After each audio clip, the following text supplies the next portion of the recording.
Greetings.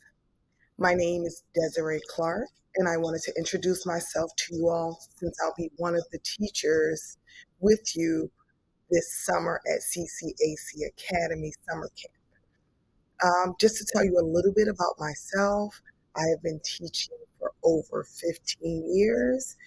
Most of my experience has been at the elementary school level, although now I teach middle school. I have taught all subject areas, including technology.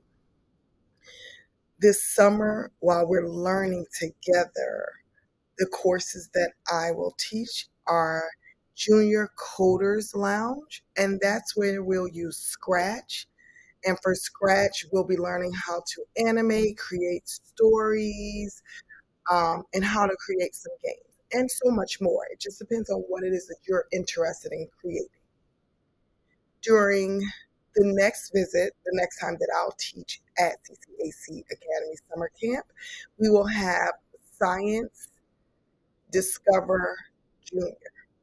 Okay. And in that course, we'll be learning all about what it takes to make something fly, how to build things that can fly uh, properly.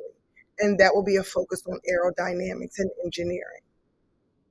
And then my final week at CCAC Academy, we'll be having DIY Maker Hub. And that's all about how you can be creative and things that you've thought about making and bringing them to life, whether it's t-shirts, notebooks, stickers, going green and upcycling something. There are limitless possibilities. I look forward to working with you all this summer, and I know that we're going to have an amazing time together. See you soon.